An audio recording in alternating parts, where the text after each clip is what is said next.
Nunca pensé que algo así pudiera pasarnos a nosotros. A veces uno lee cosas en los periódicos, ve historias en la tele y piensa, eso le pasa a otros. Pero no. Mi hermano desapareció en el bosque y lo que volvió no era él. Todo empezó un sábado por la mañana. Jaime, mi hermano pequeño, se fue de excursión con el instituto. Tenía 14 años, 2 menos que yo, y aunque siempre había sido algo reservado, era un chaval normal. Le gustaban los videojuegos, le aburría el colegio y se pasaba las tardes molestándome con tonterías. De pequeños éramos inseparables. Recuerdo que construíamos fuertes con sábanas en el salón y nos contábamos historias de miedo con la linterna. Tenía una forma especial de reír, como si siempre supiera algo que los demás no. Esa risa fue lo primero que desapareció. La excursión era al bosque de Balsaín, cerca de Segovia. Íbamos allí de pequeños con mis padres. Nada peligroso, senderos marcados, zonas de picnic, rutas de fácil acceso. Aquel lugar siempre tuvo algo especial para Jaime. Le fascinaban los árboles centenarios, los musgos que cubrían las piedras como mantas verdes, el sonido del viento entre las ramas. Es como si el bosque hablara, me dijo una vez, como si quisiera contarnos algo muy antiguo. Por eso, cuando esa misma tarde nos llamó la policía para decirnos que Jaime había desaparecido durante la caminata, nadie se lo creía.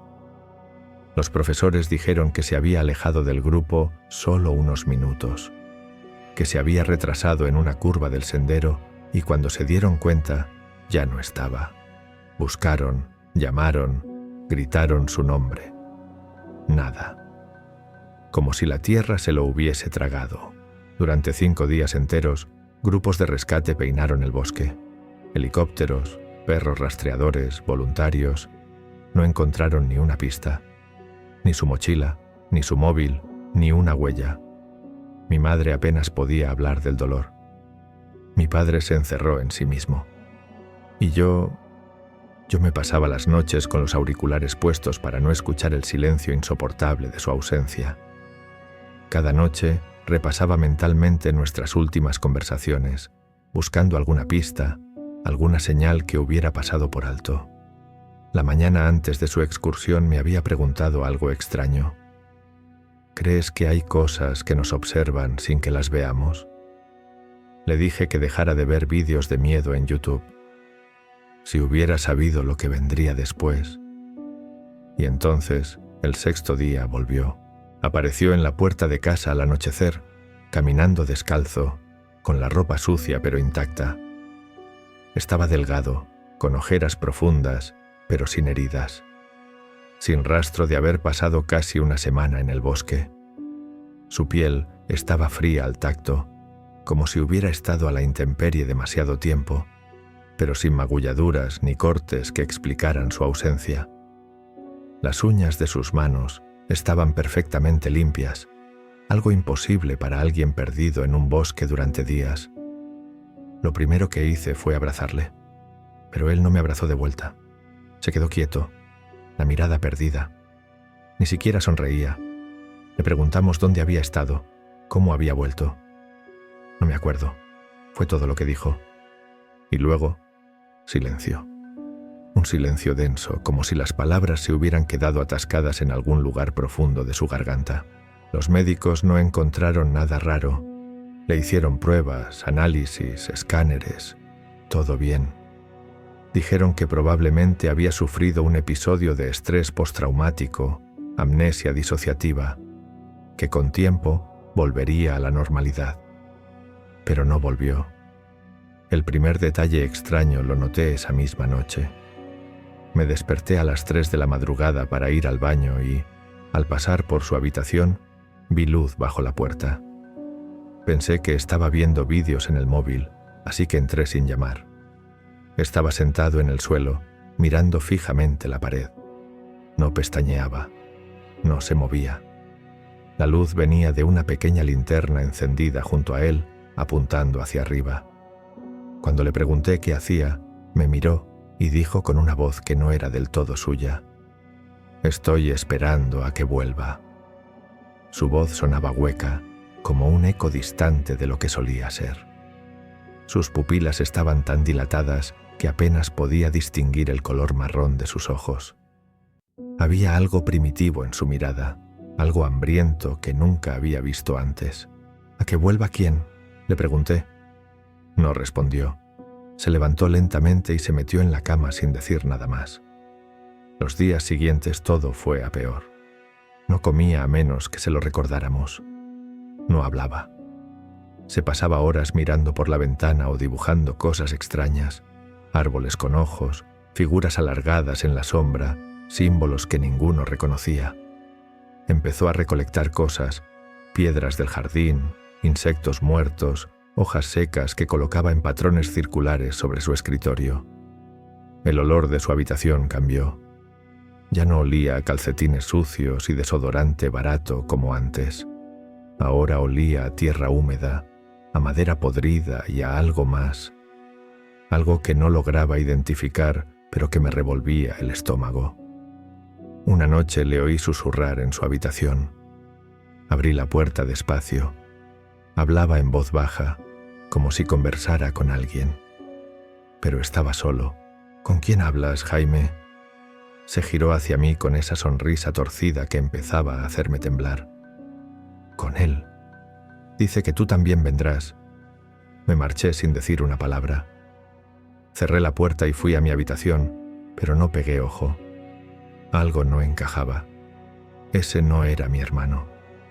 Puede que tuviera su cara, su voz, sus recuerdos, pero no era él. Mi madre intentaba convencerse de que era parte del trauma, que necesitaba tiempo, pero yo ya lo sabía.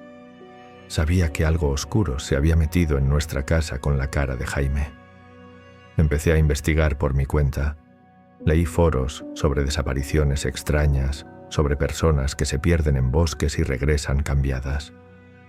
Encontré hilos donde hablaban de las grietas, lugares donde el velo entre nuestro mundo y otro más antiguo y primitivo se vuelve fino, donde cosas que no deberían existir pueden atravesar y llevarse a alguien.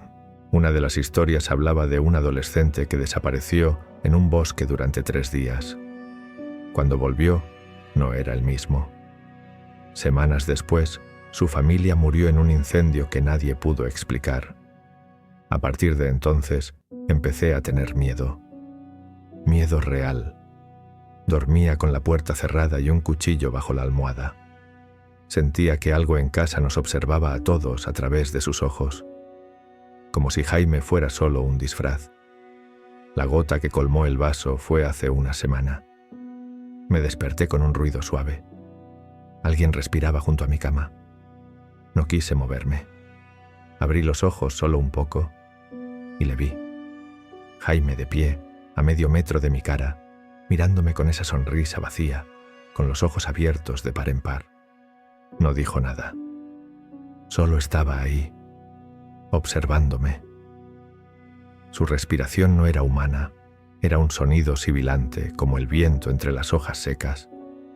Sus manos estaban manchadas de tierra oscura y pequeñas ramitas se habían enredado en su pelo como si hubiera estado arrastrándose por el bosque.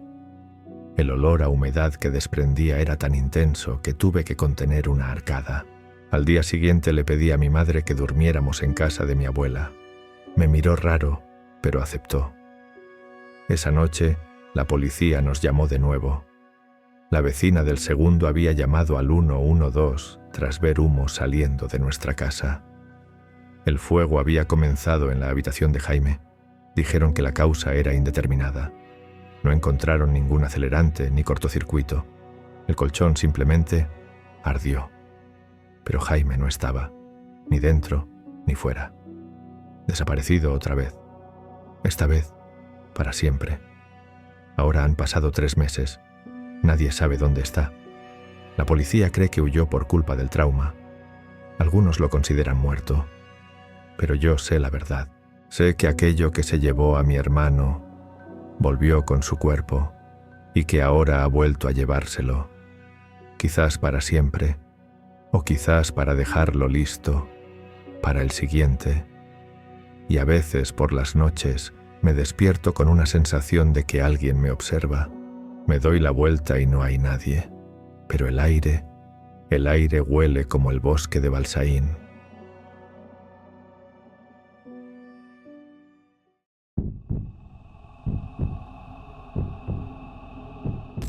Me llamo Marcos y esto que voy a contar no sé si debería hacerlo. A veces pienso que al hablar de ello le doy fuerza, pero no puedo seguir callando, porque cada vez que cierro los ojos lo escucho. Ese maldito susurro. Mi pareja, Laura, y yo nos mudamos a una casa antigua en la Sierra de Madrid. Queríamos escapar del ruido de la ciudad. La casa era preciosa, con fachada de piedra y un jardín de lavanda. El precio era sorprendentemente bajo, pero el vendedor explicó que los anteriores propietarios se habían marchado al extranjero. No preguntamos más, nos pudo la ilusión. La primera semana fue tranquila, pero la segunda noche, a las 3 de la madrugada, escuchamos un llanto de bebé, muy suave, como si viniera de lejos. Laura se incorporó en la cama. «¿Tú también lo oyes?», asentí, medio dormido. «Será de los vecinos», murmuré. Nos volvimos a dormir. Pero la noche siguiente se repitió, y la siguiente. El llanto venía siempre a la misma hora, y con los días parecía más cercano. Una madrugada salí a investigar. Las casas vecinas estaban en silencio, sin luces. Volví dentro y entonces lo escuché. El llanto venía de la habitación contigua, la que aún no habíamos amueblado. Abrí despacio. Oscuridad total. Encendí la luz. Vacía. Ni un sonido. Nada que justificara aquel llanto. No le dije nada a Laura. Pensé que sería mi imaginación. Pero esa noche, ella me despertó sobresaltada. «Marcos, te juro que ha dicho algo», susurró. No era solo llanto. Era como un susurro, como si intentara hablar. Me levanté, revisé cada rincón de la casa. Nada. Cerré bien las ventanas y apagué todas las luces. Pero al volver a la habitación, el armario estaba abierto. Y eso me sorprendió, porque estaba seguro de haberlo cerrado antes. Dentro, solo nuestras chaquetas. Pero olía diferente. A talco de bebé. A la mañana siguiente, decidí inspeccionar el ático, el único lugar que no habíamos tocado desde nuestra llegada. Subí por la escalerilla desplegable y empujé la trampilla. Un olor a polvo y humedad me golpeó la cara. Allí, bajo una manta cubierta de telarañas, la encontré. Una cuna antigua de madera carcomida con barrotes torcidos, y sobre el colchón raído, una nota amarillenta escrita a mano. «No lo dejes solo otra vez». Sentí un escalofrío recorriéndome la espalda. Bajé corriendo con la nota. Laura palideció al verla. «¿Qué significa eso?». No supe qué responder. Esa noche no dormimos. El llanto volvió, más fuerte que nunca. Y no venía de la habitación contigua. Venía de dentro del armario. Abrí la puerta de golpe. Nada. Pero cuando volví la vista hacia la cama, Laura estaba mirando fijamente el techo, con los ojos desorbitados. Está colgado ahí», balbuceó. Miré hacia arriba. Nada. «¿Qué has visto?». Algo pequeño, como un bebé. Se arrastraba por el techo como una araña. Pero no tenía cara, Marcos. No tenía cara. A la mañana siguiente, Laura me dijo que necesitaba irse unos días a casa de sus padres. Me suplicó que hiciera lo mismo, pero yo me quedé. Tenía que saber qué estaba pasando. Esa noche puse una cámara en la habitación vacía. Dejé la puerta entreabierta y me senté en el salón con todas las luces encendidas. A las 3 en punto, la casa se sumió en un silencio antinatural. Ni el crujido de la madera, ni el viento, nada. Y entonces la cámara cayó al suelo con un golpe seco. Cuando subí corriendo, la pantalla mostraba estática. El llanto empezó de nuevo. Pero esta vez venía de todos lados, rodeándome, como si estuviera en medio de una sala llena de bebés llorando. Me tapé los oídos, pero lo sentía dentro del cráneo. Y entonces lo escuché con claridad, Una voz infantil. Mamá prometió no dejarme. Era un susurro, pero no venía de ningún sitio concreto. Estaba dentro de mí.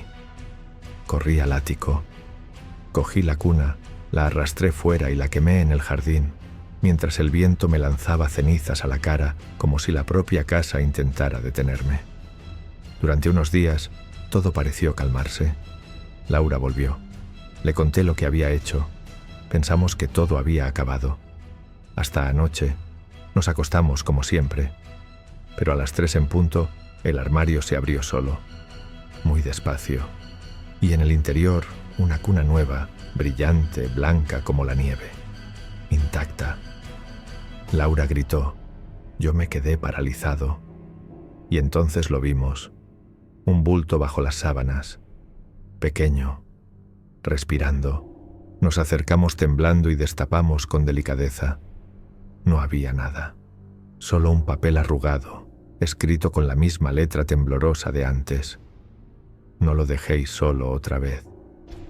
Laura se marchó esta mañana. Me suplicó que hiciera lo mismo, que quemara la casa si hacía falta, pero no puedo irme. Porque anoche, mientras intentaba dormir, sentí unos pequeños deditos acariciando mi cuello y una voz al oído. Papi. Me quedé inmóvil, sin respirar, mientras aquellos dedos fríos recorrían mi piel.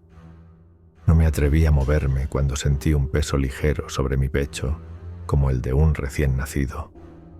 Ni siquiera cuando percibí su respiración entrecortada junto a mi oreja. Al amanecer, encontré marcas diminutas en mi cuello, como pequeñas huellas dactilares, y en el espejo del baño, escrito con lo que parecía ser talco, una palabra: mío. Llamé a Laura, le conté lo ocurrido. Me suplicó que saliera de allí, que fuera a su encuentro.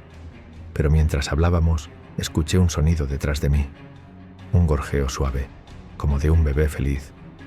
Colgué, miré alrededor, nada, pero sabía que estaba ahí, observándome. Esa misma tarde, un anciano del pueblo me abordó en la calle. Me miró fijamente con ojos acuosos y dijo: «Ya te has elegido, ¿verdad?». Le pregunté de qué hablaba. Me contó entonces la historia de los anteriores propietarios, una pareja joven con un bebé que murió en extrañas circunstancias. La madre, enloquecida por el dolor, se suicidó en el ático. El padre simplemente desapareció. Volví a casa decidido a hacer las maletas e irme, pero al entrar encontré todas mis pertenencias deshechas y en la pared del dormitorio, arañada profundamente en el yeso, una frase: «Si te vas, voy contigo». Esa noche, sentado en el salón con todas las luces encendidas, escuché su llanto. Pero no era un llanto triste, era una risa infantil que resonaba por toda la casa. Y entonces lo comprendí. No es que no pudiera irme, es que ya no quería hacerlo, porque este ser, esta criatura, me necesitaba. Me había elegido para no estar solo. Y mientras escribo estas líneas, puedo sentirlo acurrucado contra mi espalda. Sus pequeñas manos aferradas a mi camisa, su respiración en mi nuca. No lo dejaré solo, nunca más.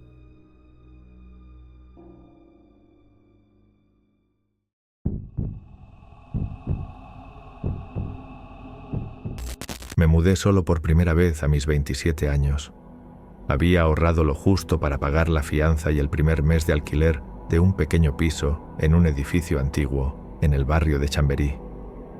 No era gran cosa, pero tenía su encanto: techos altos, suelos de madera y una luz que entraba a raudales por las mañanas. Los primeros días fueron tranquilos. Apenas se oían ruidos del resto del edificio. Era como si viviera solo, lo cual, para alguien que venía de compartir piso con 3 personas, era casi un lujo. Todo cambió la noche del jueves. Estaba viendo una película en el salón cuando escuché, al otro lado de la pared, una tos seca, persistente. Luego, arrastrar de muebles. Me asomé al pasillo, intrigado. Eran las 11:30 de la noche. Pensé que sería mi vecino del piso contiguo, el 2B. Yo estaba en el 2A. A la mañana siguiente decidí presentarme. Compré unos cruasanes en la panadería de la esquina y bajé a preguntar al portero por el horario más apropiado para pasar. ¿El 2B? Me preguntó frunciendo el ceño. Ese piso está vacío desde hace años. El propietario no lo alquila. Está en obras desde 2019, pero nunca las terminan. ¿Seguro? Anoche escuché a alguien dentro. Tosía, arrastraba cosas. El portero me miró como si me estuviera tomando el pelo. Créame, no vive nadie allí, ni hay muebles. Volví a casa algo inquieto. ¿Sería posible que alguien se hubiese colado? Por la noche volví a escuchar ruidos, tos, risas, golpes secos en el suelo, como si alguien caminara con un bastón. Pero cuando ponía la oreja en la pared, el silencio era total. Pensé en llamar a la policía, pero ¿qué iba a decirles? Que oía ruidos en un piso vacío. Al tercer día, dejé de dormir bien. Me despertaban sonidos de arrastre, conversaciones ininteligibles y una vez el llanto de un niño. Me levanté, fui hasta la pared del pasillo y toqué con los nudillos. «Hola», dije sintiéndome ridículo. «¿Hay alguien ahí?» El sonido cesó de golpe. Me quedé unos segundos en silencio y cuando ya me iba, escuché del otro lado un susurro pegado a la pared. «No llames a esta puerta». Sentí un escalofrío recorrerme la espalda. Me encerré en mi cuarto y no volví a salir hasta la mañana. Ese día trabajé desde casa. No quería estar fuera. Necesitaba entender qué estaba pasando. A media tarde me acerqué a la puerta del 2B. Toqué varias veces. Nada. Probé el pomo. Cerrado. Me agaché para mirar por la rendija inferior, pero no se veía nada. Solo oscuridad. Al volver a mi puerta, vi algo que no estaba antes. Una nota doblada, metida justo debajo del felpudo. La abrí. «Entonces cámbiate tú de piso». Me quedé paralizado. No se lo había contado a nadie. Nadie sabía que me quejaba de los ruidos. Y desde luego no había hablado con ningún vecino. Esa noche dormí en el sofá, con todas las luces encendidas. Las siguientes noches la actividad se volvió más intensa. Alguien golpeaba las paredes. Oía carcajadas ahogadas. Y siempre, a la misma hora, las 2:33 de la madrugada, el sonido inconfundible de un bastón golpeando el suelo 3 veces. Fui a la administración del edificio para preguntar por el historial del piso 2B. No me dijeron mucho, solo que el último inquilino había sido un hombre mayor, viudo, que murió allí hace más de 10 años. Desde entonces, nadie más había vivido en ese apartamento. Intenté convencerme de que todo tenía una explicación lógica. Quizás los sonidos venían de otro piso o eran ruidos estructurales. Me aferraba a esa idea hasta que una noche, mientras preparaba la cena, noté algo raro en la pared que nos separaba. Había un agujero, pequeño, como si alguien hubiese hurgado con un destornillador o algo similar. Me acerqué y miré dentro. Estaba oscuro, pero el agujero parecía profundo. Entonces, desde dentro, justo en ese momento, escuché una respiración fuerte, pegada al agujero. Salté hacia atrás. El cuchillo que tenía en la mano cayó al suelo. Me pasé el resto de la noche despierto, con la espalda contra la pared opuesta. No quería acercarme más a esa zona. Al día siguiente, el agujero ya no estaba. Había sido tapado, como si nunca hubiese existido. A la semana de mudarme, empecé a notar cambios en mi rutina. Cosas pequeñas. El reloj del microondas se desconfiguraba solo. La puerta del baño amanecía abierta cuando yo juraría haberla cerrado. Una mañana encontré todos los cajones de la cocina abiertos.